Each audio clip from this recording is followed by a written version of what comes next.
and welcome to the Cultivating Calmness Podcast. Have you ever heard of functional mental health or functional medicine?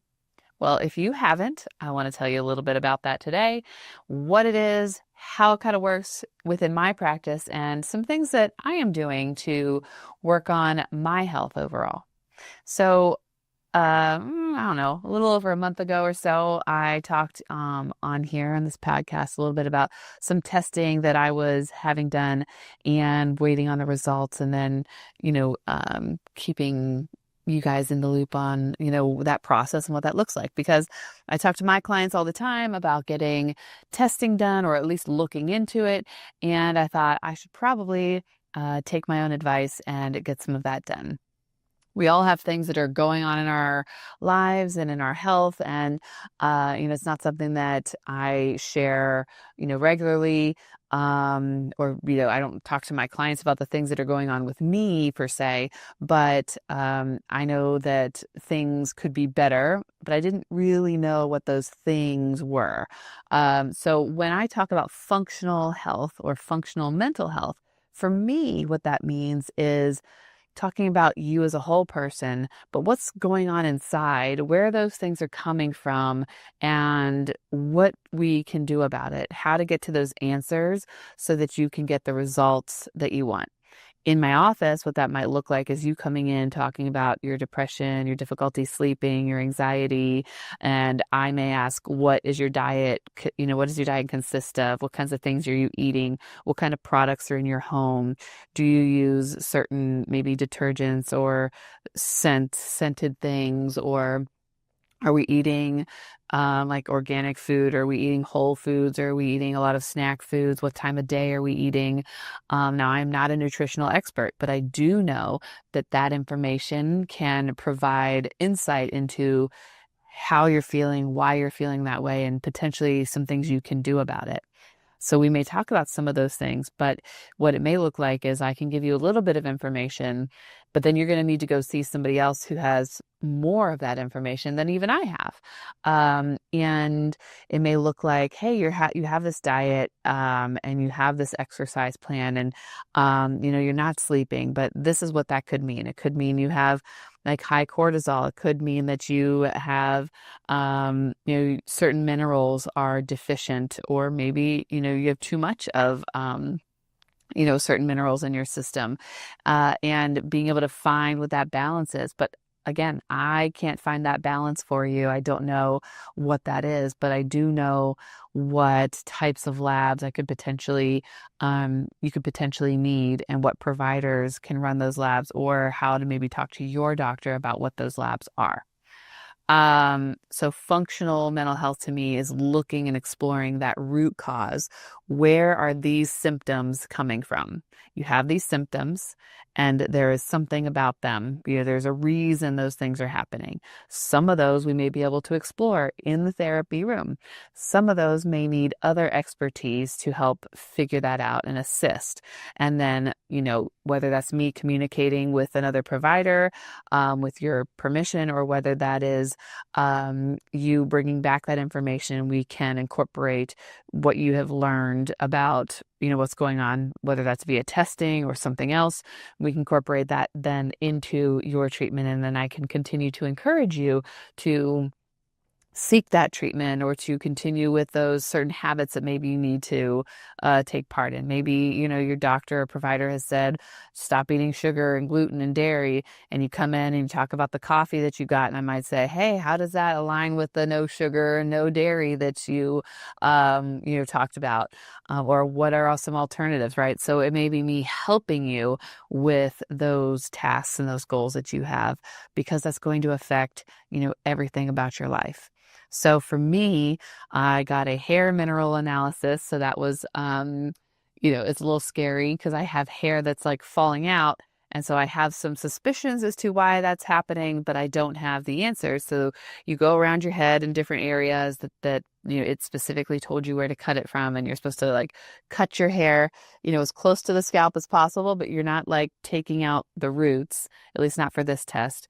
And then you're cutting like an inch of hair. from the root. So then you're cutting off the rest, and then that's just going in the trash.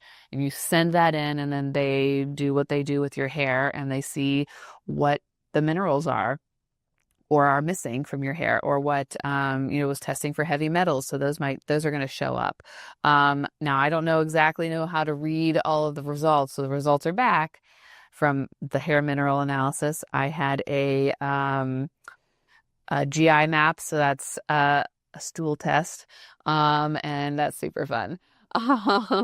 And you take some sample of your stool, and it goes in a little tube, and you ship that off, and they run a bunch of tests on what is in that to determine, what they're seeing. So that could be an overgrowth of kind of bad bacteria. It tells you how much of your good bacteria, if it's too high, too low, or just about right.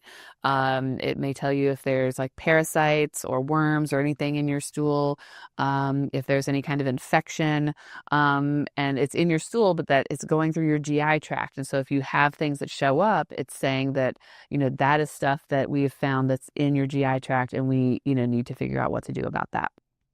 And then also I did just some like blood labs. I'm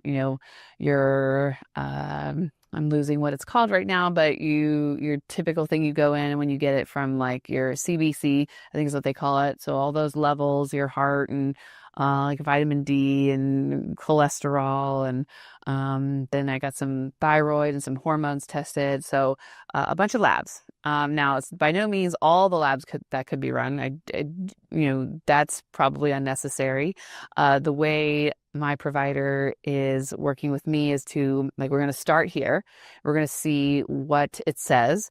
And then from there, we're going to determine if there's additional testing that maybe is needed, or if we work on some changes and we try to fix things and, do everything the right way. And then see, do we run those same tests again to see if, there's improvement, or do we need additional tests to follow up on maybe something that showed up? So I did the hair. That all of them have come back now. They just came back, the last couple of days. So now I'm waiting on my provider to kind of give me a plan. So I don't have that plan yet, but I just wanted to share that I have that. And I, read through all of the things, and I don't know what everything means. I know when certain things look low, but I also don't quite understand all of the interactions that some things have. So the one that was hardest for me to read was the hair mineral analysis. I wasn't quite sure what I was looking at. So I will be using her expert advice, or, expertise, to be able to share with me what that means. But from what I can gather from doing a little bit of research, and what I've seen, is I do have some overgrowth in my gut of certain, not parasites, but infection, if you want to really call it that. What's the word? It's well, it'll come to me. Not a virus, bacterial like overgrowth. So there are certain things that you can do, and I suspect I know what some of those things are. So it's kind of you could take antibiotics, or you could take some, which I would prefer not to do, some natural type antibiotic type of things like oregano. Oil of oregano would be something you could take. 𝗓𝘂𝗵𝘁𝗶, or other similar things can kill off some bacteria, and so you want to do it the right way. You want to have binders if necessary. So when you kill off something, you may need a binder to take that and carry it out of your system.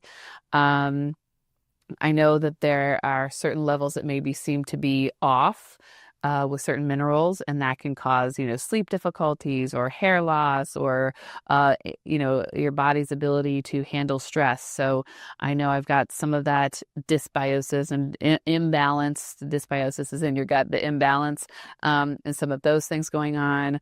I talk about vitamin D with all of my clients, and I have low vitamin D, and I suspected I had low iron. I have low iron. I have low copper. So things that I was readily able to see in my results.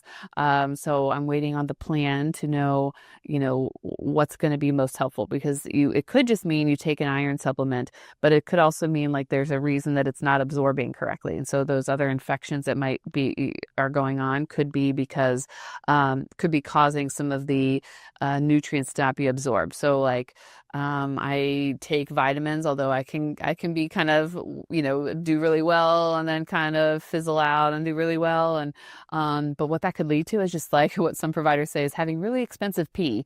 If you're taking a bunch of vitamins, but they're not being absorbed because you have other stuff going on, you need to fix that problem so that the vitamins you are taking are being absorbed in the best way possible.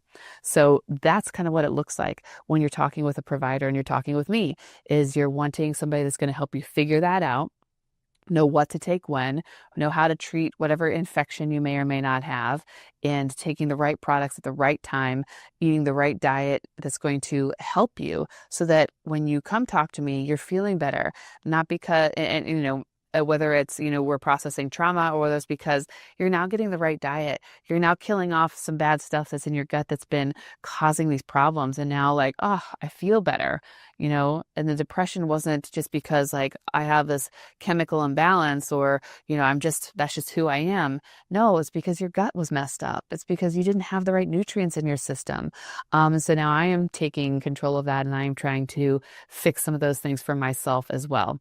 And so I wanted to bring you along for that journey, explain a little bit about what I do with my clients, and, show that I'm doing the work too. And I'm hoping to see some of those improvements myself. So thank you for joining me, hearing me out. If this sounds interesting to you, I would love to work with you and find providers that can help you in the way that you would like to be helped. And I am currently accepting new clients, would love to work with you, and glad that you joined me today. We'll see you again next week.